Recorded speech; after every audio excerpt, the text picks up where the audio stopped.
সংবাদ শিরোনাম বিস্তারিত ডেস্ক রিপোর্ট। আমাদের মধ্যে উপস্থিত হয়েছেন বাংলাদেশ জাতীয়তাবাদী দল ময়মনসিংহের সম্মানিত যুগ্ম আহ্বায়ক সাবেক উপজেলা চেয়ারম্যান আমাদের জনাব আলহাজ জয়নুল আবেদিন সাহেব, সবাই উপস্থিত। আমরা একেবারে ইফতারের পূর্ব মুহূর্তে এবার যে মোনাজাত নিয়ে আসছেন ইরশাদ আব্বাসী কামিল মাদ্রাসার সম্মানিত অধ্যক্ষ বিশিষ্ট শিক্ষাবিদ জি এ পর্যায়ে সভাপতি বক্তব্য আমাদের সভাপতি জননেতা জনাব আনোয়ার আব্দুল্লাহ ভাই কিলোমার্শাল। আলহামদুলিল্লাহ আলহামদুলিল্লাহ রাহমাতুল্লাহি ওয়া সাল্লি আলা রাসূলিল কারীম। সম্মানিত উপস্থিতি, আমরা আজকে অত্যন্ত গর্বিত যে আমরা দুইজন সংসদ সদস্য আমরা এখানে পেয়েছি।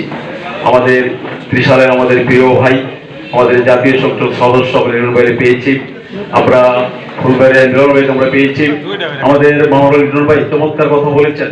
আমরা সেই 91 আমরা একসাথে ছিলাম, 2001 সাল থেকে শুরু করে অদ্যাবধি আমরা একসাথে আছি।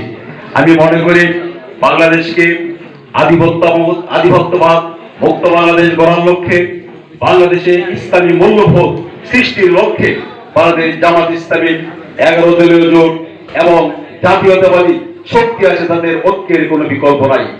আমরা বিশ্বাস করি আগামী দিনে দেশ গড়ার জন্য একমাত্র সংশোধনের মধ্য দিয়ে বাংলাদেশকে আমরা একটি স্বনির্ভর, উন্নত, আমরা দুর্নীতি মুক্ত এবং ইসলামী মূল্যবোধ সৃষ্টির লক্ষ্যে একসাথে কাজ করবো ইনশাআল্লাহ। আমরা সবাইকে ধন্যবাদ জানাচ্ছি, সবাইকে ধন্যবাদ জানিয়ে আমি আমার সভাপতি কথাকে শেষ করছি। মোনাজাত পরিচালনা করছেন আমাদের ইরশাদ আব্বাসী কামিল মাদ্রাসার সম্মানিত অধ্যক্ষ জনাব মোহাম্মদ ফজলুল হক ভাই।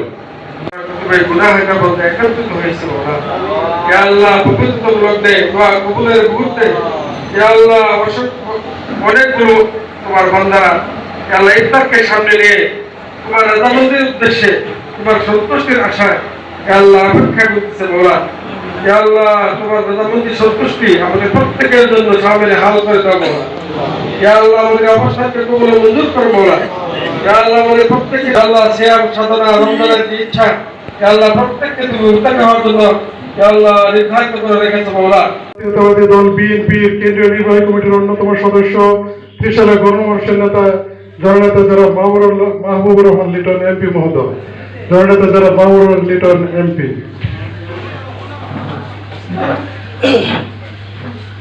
বিসমিল্লাহির রহমানির রহিম।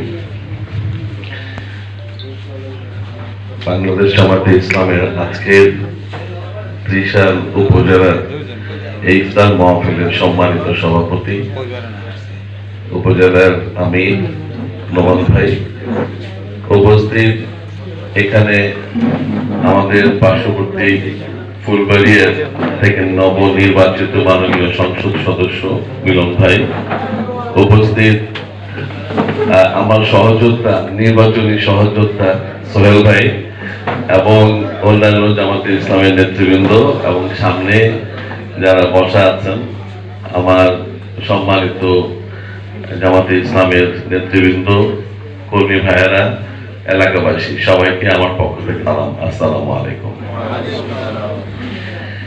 আমরা তো আসলে একজন আরেকজনের বিরোধী ছিলাম না, আমরা তো একসাথে ছিলাম, আমরা তো একসাথে আন্দোলন করা মানুষ, রাজপথে একসাথে চলা মানুষ।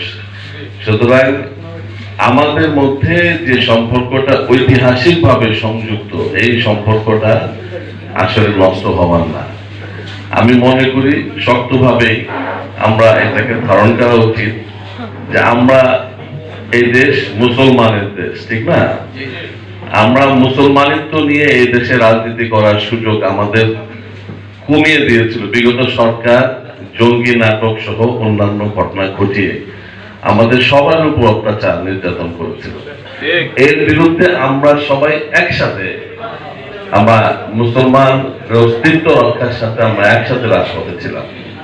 আজকে আমি মনে করি আমরা এই জাতীয় সংসদও ইনশাআল্লাহ দেশকে গড়ার কাজে একসাথে কাজ করব। এখানে সরকারি দল হিসাবে আমাদের যা ভূমিকা সেটা আমরা অবশ্যই, যদি আমাদের কোনো ভুল ত্রুটি থাকলে অবশ্যই আপনারা ধরিয়ে দিবেন। আমরা চাই যে একটা কনস্ট্রাকটিভ ক্রিটিসিজম হোক আমরা সেই সমালোচনায় বুঝি যে আমরা ভালো করতেছি না, তখন আমরা শুধরাবো। আবার একই সাথে আশা করব যে আমাদের ভালো কাজগুলাকে আপনারা অবশ্যই সমর্থন দিবেন এবং স্বাগত জানাবেন। আমরা এই মনোভাব নিয়ে কাজ করতে চাই। আমার ইলেকশনের পরে সোহেল ভাই আমাকে ফোন করেছিলেন, আমি ওনাকে ফোন করেছি এবং আমরা ঐক্যমত পোষণ করি ত্রিশালের উন্নয়নের স্বার্থে বড় যে সমস্ত ব্যাপারগুলো থাকবে, ত্রিশালের জাতীয় ইস্যু হিসেবে যেগুলো থাকবে, সেই ইস্যুতে আমরা দুইজন ইনশাল্লাহ একসাথে কাজ করবো, আপনাদেরকে আমি কথা দিতে পারি। সুতরাং আমাদের মধ্যে সম্পর্কের কোন রকমের ঘাটতি ইনশাল্লাহ হবে না।